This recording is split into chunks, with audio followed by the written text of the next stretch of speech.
Tyson's just making a flamethrower. Before we get started, I just want to quickly promote a website that I've built, huntingtrips.com.au. If you're looking for your next guided hunt, safari, or access to unique property to hunt on, this is where you're going to find it. Check it out, it's free to use. Hey there, Chris Waters here, the Huntsman, and in this video I'm going to show you how you can make venison, snags, and Kabana the Australian way.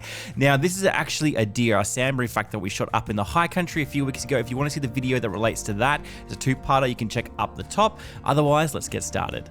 Job number one, mincing some fat. Mincing fat. So what do? Mince the fat? Freeze up. Cut them in half. Like that, strip like that should go through.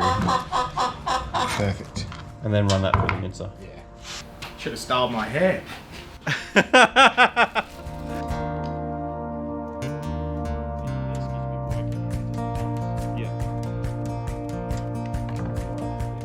You want me to be wearing gloves when I do this? Yeah, might as well.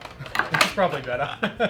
Just getting my juicy mitts all over your pork fat. On the inside of the glove. Yeah.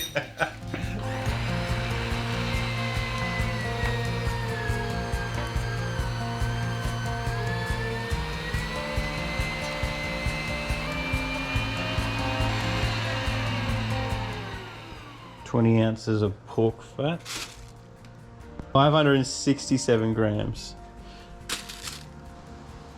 Oh, 1 gram too much. That's fine. Spread it out. Yeah. That's so rich. Yeah, it's Look at that. Very lean. It's beautiful. So this is well trimmed venison that went into this mince. So you spread it all out evenly? Even Yeah. distribution of fat? We're going to put it through the mincer anyway, but try and get it mixed nicely. Secret herbs and spices. What's in the secret herbs and spices? There is, I should actually pull up the recipe. It's a secret herbs and spices recipe off the internet. Off the internet. It's Hank Shaw's Kabana's recipe. The world's greatest Slim Jim. Black pepper, nutmeg, caraway seed, celery seed, lots of minced garlic, all the good flavours. Garlic. You can never have too much garlic. How many cabanas will this produce? Probably about 20, I'd say. 20 links. This is what I imagine it looks like when you shoot a sambar in the head. This is what comes out. So we need a third of a cup of water times 2. Such a man way to mix something. Just pour it onto the steel table. It's gonna go out. It's gonna go absolutely everywhere. But Quick, start mixing. you can never get closer to a man than to mix mince with him. Playing with his meat. Playing with his meat. No. With his mince. Yeah, we just got demonetized. Basically, get a big clump and just start working it through. You'll have to push it through With that. with this. Yeah.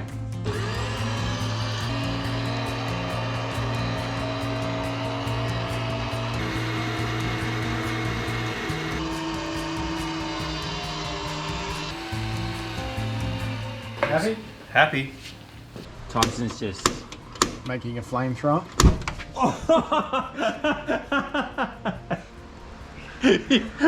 I don't know why I was surprised, because he totally preempted it, making it, and then he goes and drinks his beer. That's Australia right there. So so currently, This is just warming it up. It's not going to be smoking. what temperature do you need to get it? To about 120 and then back it off to about 90 for smoking. Okay. So what are you doing? This is a fun part of finding the start of the casing. A bit of water in there. So what you're doing right now is you're finding the end of the intestine, running it to the back of the pipe, and then essentially kind of like folding it, Loading the stuff up. loading it.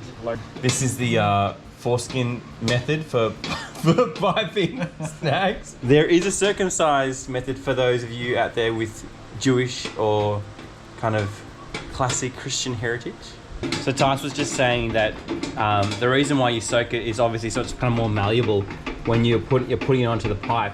But the process by which they salt it dehydrates the casing, so it kind of dries it out.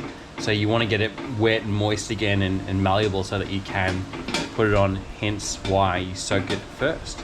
All right, so you're grabbing the... Yep, filling the stuffer. Filling the stuff with Kabana. So we're starting with Kabana. And essentially what happens is you fill it, how high? As much as you can. We should be able to get the entire batch in here quite comfortably. And then you essentially crank this press, which then compresses the meat, pushes it out of the tube, and then you just run the casing with it.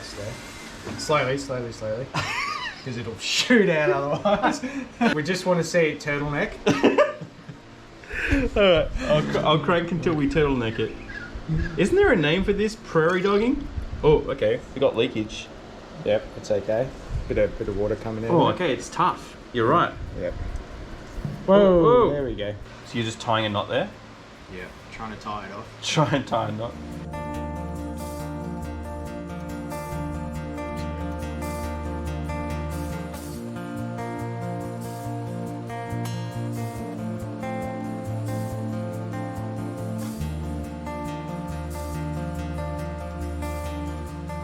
Something mesmerizing about watching it go through. I don't know what it is.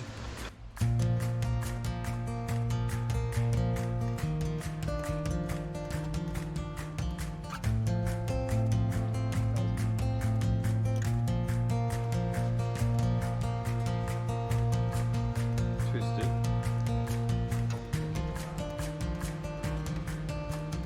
Link them up, do a twist, same. And keep going.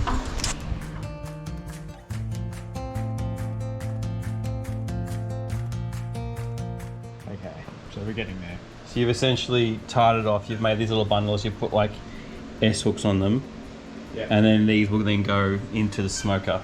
210 degrees Fahrenheit.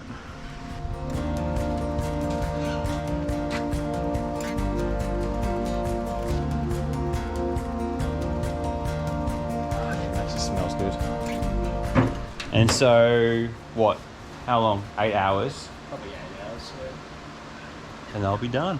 So now we weigh out 16 kilos of minced meat. So this is a 20 kilo batch of sambar snags. Okay. It gets down to how anal are you? Very anal is the answer. Ding. Alright.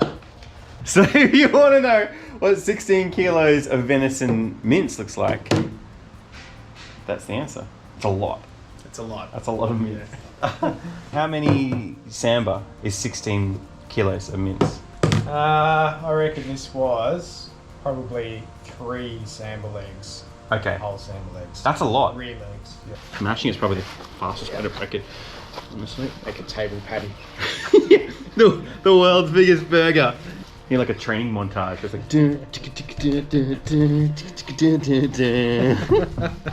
It's even cool to see the differences in the tone. Yeah. Is that because of the temperature? It's just what's been exposed to To the oxygen. yeah, started to brown up. Yeah. That was 4 kilo. Yep. Yep, perfect. 25% fat ratio for these snags. This is exactly what I did with Eli's sugar on his Weet-Bix this morning. He's like, no spoon. Bowl of sugar with a few Weet-Bix on top. Yeah, floating in a sea of sugary goodness. Now comes the secret blend of herbs and spices. Oh, again.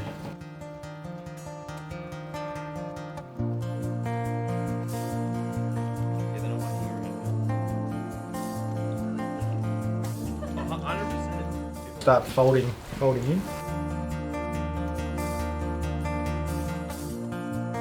Key ingredient in this is milk powder as a binder.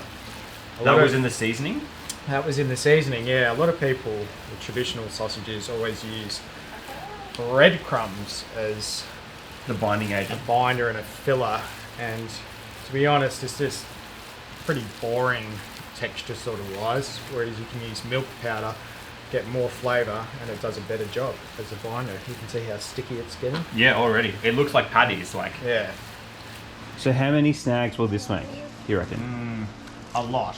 I've never counted them, but it's a lot. 20 kilos. We're talking like 50, 100?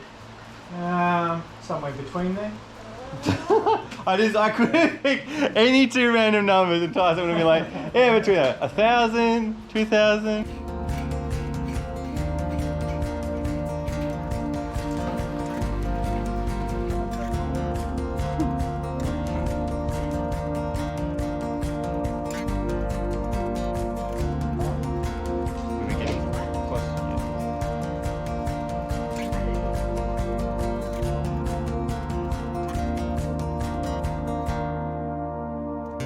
Tyson said that you have to go YouTube how to link the snags, which essentially is the process by which you tie them off and kind of make them in these little kind of groupings, and then you can go and, like, you know, put them in the freezer or whatever. But I reckon he's doing a good job. He hasn't even needed to. So you start with one, and then you turn it around the second, pull the third through, and twist it at the top, and then pass it under again. They look like snags to me.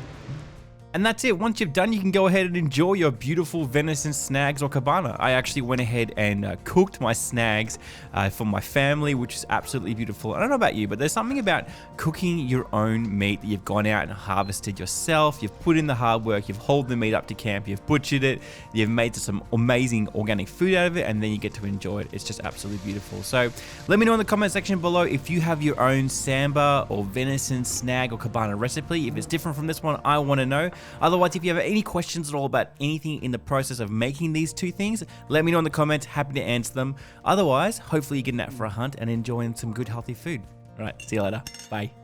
Wait, before you go and watch another video, make sure you go check out the website that I made, huntingtrips.com.au. If you're looking for an Australian guided hunt or hunting course or safari or property to hunt on, it's the best place to find it. It's a great way to support me and a great way to find an amazing hunting experience.